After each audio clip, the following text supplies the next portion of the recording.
We've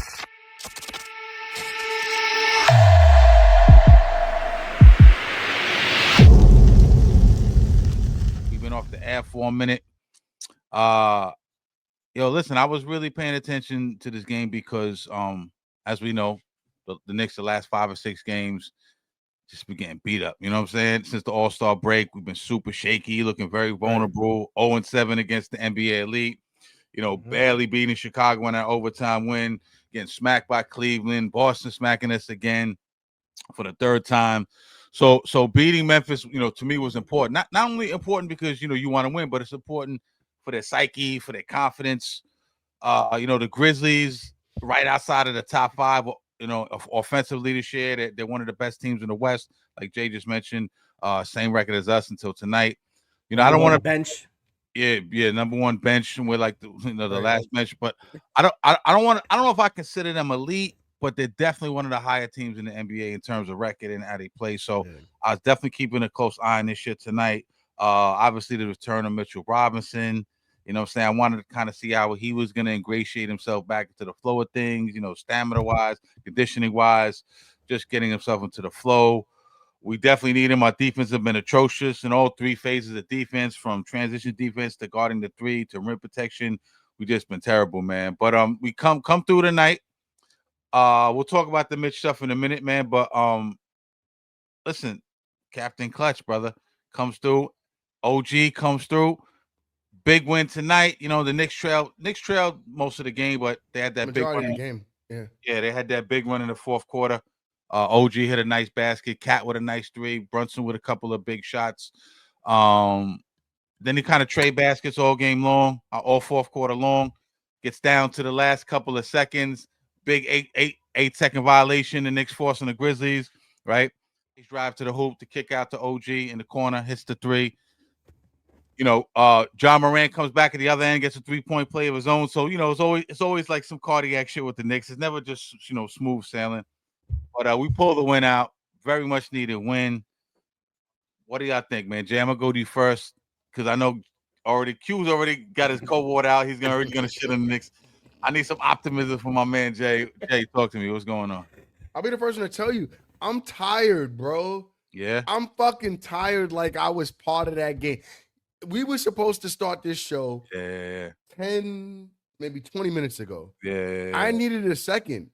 I had to rest. Yeah, I was exhausted. Okay. I was on the court with these assholes.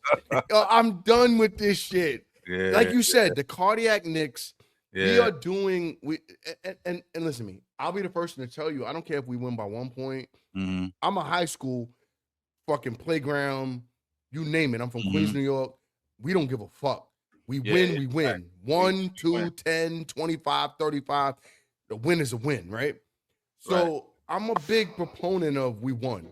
I don't want to hear no more about we haven't won against the big teams. Those teams are just better than us in the moment. That's okay. It's fine. I'm good with that. We lost. We lose. We've lost constantly to OKC. We've lost constantly to I'm hearing myself. We've lost constantly to OKC. We've lost constantly to Boston, and we've lost constantly to Cleveland. I get it. Those teams are just better than us right now.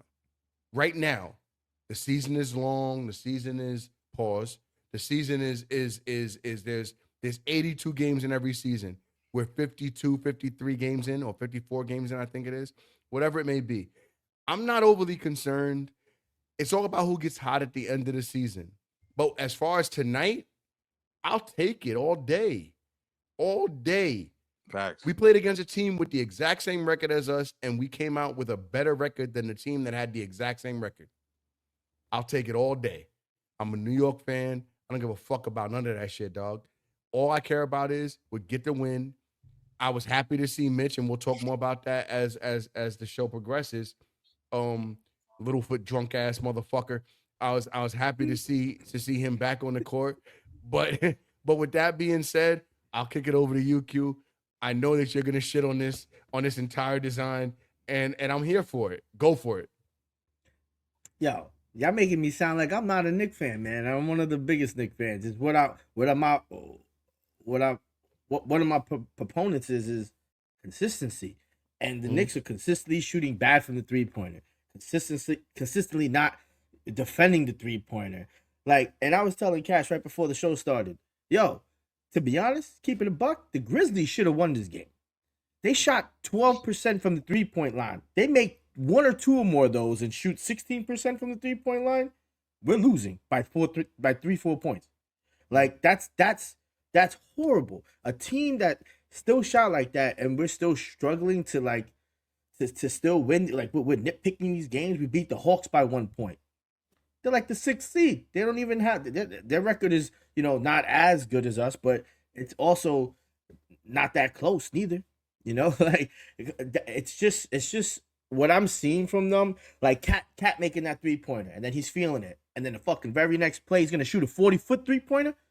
Like, that's just not smart basketball. Like, we have to be a better team, because you say we're not a good team. We're not better than those good teams right now that you name, OKC, you know, the Cavs and the Celtics. But I don't think us getting back Mitch Robinson makes us an astronomically way better team. I don't think if we had Mitch, even a healthy Mitch all season, that we still lose by 30-something points against the Cavs. I still think we lose that game, just not as bad probably. Like, you know, and that's how I'm subjectively and objectively from outside my own fan body and have to look at it, right? I can't just root, hey, hooray, because there's still things that we're seeing that they're not doing that they should be doing. Like, it's just not smart basketball. Like, points in the paint today, it's atrocious. Like, Cat just sometimes he's just like a dude who just stands there and just doesn't play no defense at all. And you know, I know we could talk about all the rumors and all that stuff Points later. in the paint 74 to 44. Yeah, it's basically open. We've been seeing that for the whole season, basically, but it's been really apparent. But it's getting bad. It's getting really bad. We're getting exposed. We're getting exposed. I get that, Q. You're running right through the lane. You saw Donovan Mitchell last week. I get it. But we have to push back on both of you a little bit as the voice of reason, as the angel of hope, right? Mm-hmm. And the reason why I say this is because here's their thought process. We lose Huck Porty and then we get back fucking Mitch, right? We're never in a space where we're 100% across the board, but we're playing teams that are 100% across the board. How much? I don't know if I could give you the Huck Porty thing, bro. Like, Huck Porty is like minuscule in the whole scheme of things. Man. No, stay with me for a second. I'm gonna bring you back to it. Yeah, Huck Porty just gives us depth. It gives us Shorty. Is this the night that we're gonna have tonight? I'm fine with it.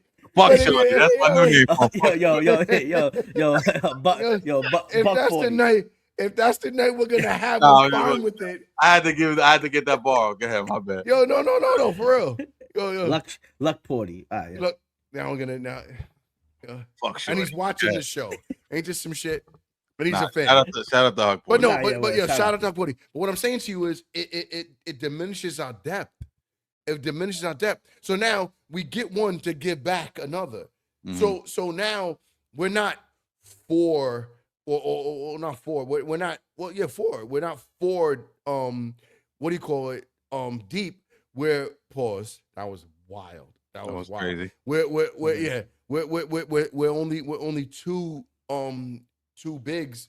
Damn, this is no way to say it other than gay, right? Yeah. You know what I'm saying? We'll be mature tonight. Don't worry. We'll be mature tonight. Yeah. But with that being said, like, Huck Porty going out for 4 to 6 weeks as we bring back in Mitchell Robinson absolutely is damaging. Because now, instead of having Huck Porty behind Mitch, which gives us another layer or another level of comfort and defense against injury, now, guess what we got to do? Guess what fucking Tibbs has to do? He's got to play fucking minutes for Mitch that we would not have wanted to normally. You know what I'm saying to you? Yeah. Like we're back in the same fucking space again.